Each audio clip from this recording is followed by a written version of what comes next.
Apesar de termos feito muitos progressos na área da tecnologia e exploração, estamos apenas dando os primeiros passos na jornada de desvendar os mistérios que o vasto oceano do nosso planeta guarda. Sob as ondas, esconde-se um tesouro infinito de oportunidades. E aqui estão alguns dos achados incríveis que fizemos ao longo dos anos. Desde o farol mais arriscado do mundo até o navio associado ao Barba Negra, neste vídeo, irei te mostrar os 8 momentos mais fascinantes capturados no coração do oceano. Então, já se inscreva-se no canal para ficar por dentro de todos os vídeos. Número 8. Encontro inusitado com criaturas curiosas. Imagine-se no meio do oceano apreciando a vista. Você está olhando à frente quando de repente barulhos estranhos vêm da água ao redor de você. Você para e se pergunta o que diabos está acontecendo, mas fica surpreso e sem ação, enquanto o seu barco é cercado por grandes respingos d'água, criados por algo misterioso sob o oceano.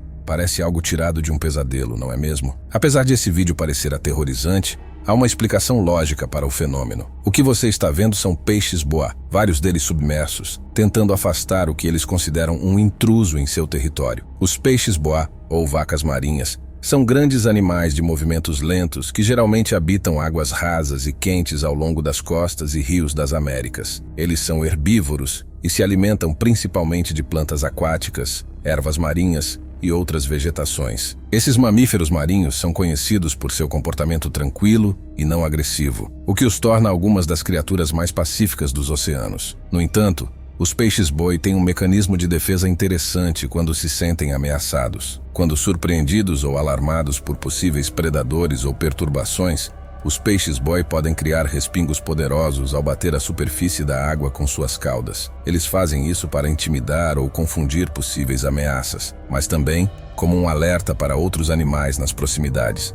Portanto, se você se deparar com uma situação assim no meio do oceano, agora você sabe o que está acontecendo e não precisa entrar em pânico. Afinal, são apenas os amigáveis peixes-boa, protegendo seu território. Número 7. Um raio na área. Sim, você acabou de presenciar um raio poderoso atingindo o oceano a apenas alguns metros deste barco. Felizmente, eles escaparam ileso dessa descarga elétrica intensa. No entanto, quando se está no oceano, as chances de ser atingido por um raio aumentam. Isso acontece porque os raios estão frequentemente associados a enormes nuvens cumulonimbus, conhecidas como cabeças de trovão. Essas nuvens gigantes contêm cristais de gelo e gotas de água super resfriada, criando as condições para a separação de cargas elétricas. É natural que os raios atinjam tanto o solo quanto a água, mas com maior frequência atingem o mar.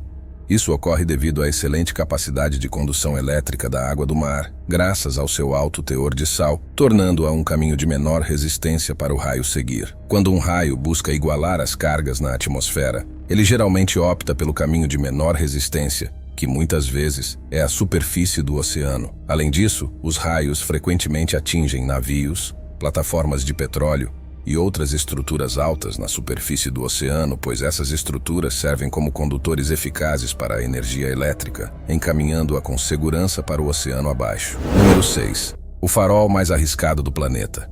A tarefa de ser faroleiro é uma das profissões que, com o tempo, caiu em desuso. Lá atrás, os guardiões de faróis eram reconhecidos por suas vidas solitárias, dedicadas a uma missão crucial: manter e zelar pelos faróis. Sua importância era evidente ao guiar navios, especialmente ao anoitecer. Os guardiões de faróis enfrentavam uma série de desafios, sobretudo devido à localização remota e frequentemente hostil dos faróis.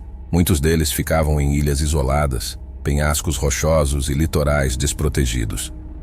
Esses guardiões lidavam com condições climáticas extremas, isolamento social e as demandas físicas de manter o farol em funcionamento. Isso nos oferece uma visão de como foi árdua e desafiadora a vida dos faroleiros, sobretudo durante os séculos XIX e XX. Contudo, com o avanço da tecnologia, a automação dos faróis se tornou realidade. Lâmpadas elétricas, lentes rotativas e, mais tarde, sistemas eletrônicos eliminaram a necessidade de operação manual. Isso aumentou a eficiência e segurança, mas também marcou o início do declínio da profissão de guardião de farol. Apesar disso, o esplendor dos faróis perdura até os dias de hoje. Observar como as ondas do oceano gradualmente engolem boa parte dessas estruturas é impressionante.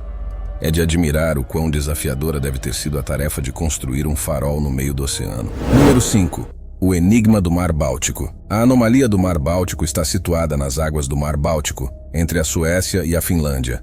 e foi desvendada em 2011 por uma equipe de exploradores oceânicos liderados por Peter Lindbergh e Dennis Asberg. Essa descoberta figura entre as mais intrigantes descobertas subaquáticas até o momento. O que a torna tão enigmática é sua aparência fora do comum, frequentemente descrita como um objeto em forma de disco gigante com aproximadamente 60 metros de diâmetro. Uma das maiores incógnitas que rodeiam essa anomalia é sua origem. Algumas teorias aventam a possibilidade de ser uma formação geológica natural, como um depósito glacial ou um afloramento rochoso. No entanto, outras especulam que poderia ser algo mais extraordinário, como um naufrágio submerso, um OVNI ou mesmo um artefato arqueológico ancestral. Número 4. Marinheiro desaparecido. Imagine-se no meio do oceano, com nada além de um pequeno pedaço de madeira para mantê-lo à tona, sem calor suficiente.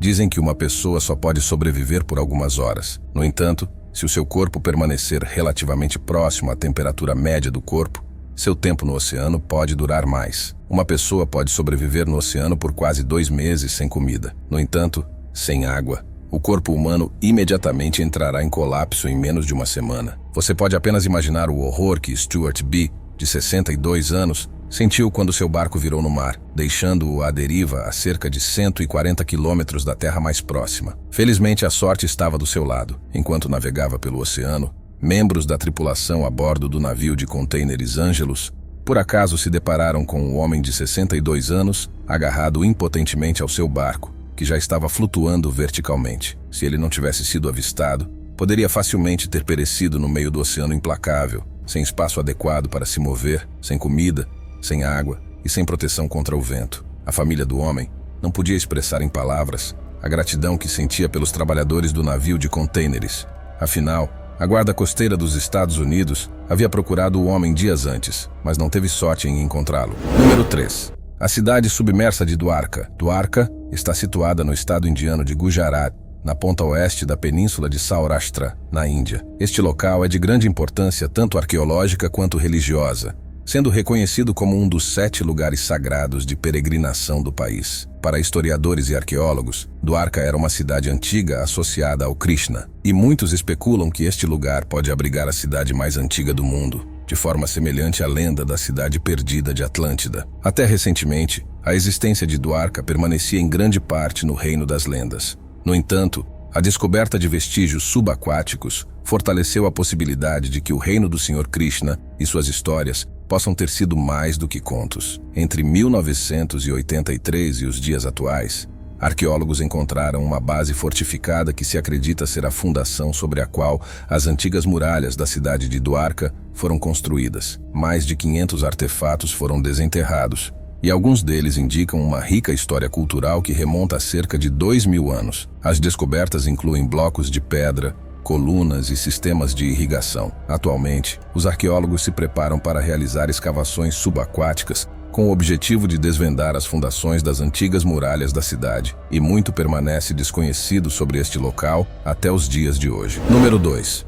Um rio submarino. Sabia que é possível um rio existir sob a água? Pode parecer que estou tentando te enganar, mas é a mais pura verdade. Um rio pode existir debaixo d'água. Deixe-me explicar o que são cenotes e, em particular, o cenote angelita, que se diferencia dos demais. Cenotes são formações naturais de sumidouros encontradas em regiões ricas em calcário, frequentemente revelando o acesso a cavernas e rios subterrâneos. O cenote angelita se destaca por apresentar uma haloclina, que é uma camada de água com níveis variados de salinidade, criando um efeito visual que se assemelha a um rio fluindo abaixo de você. A água doce da chuva que se acumula na floresta ao redor repousa na superfície, porque é menos densa do que a água do mar abaixo. Imagine como um bolo de 2 camadas, água doce na parte superior e água salgada na inferior. Quando essas 2 camadas se encontram, isso cria um efeito de nuvem, desencadeando a formação de um rio subaquático. Este é um exemplo incrível da natureza, que nos faz lembrar da maravilha e da diversidade do nosso planeta. Número 1. O navio do Barba Negra. O legado do pirata mais famoso da história, Barba Negra, continua até os dias de hoje, embora menos devido a entusiastas da história e mais por causa das inúmeras criações fictícias que apresentam esse lendário pirata. Se esta é a primeira vez que você ouve falar sobre ele, Barba Negra,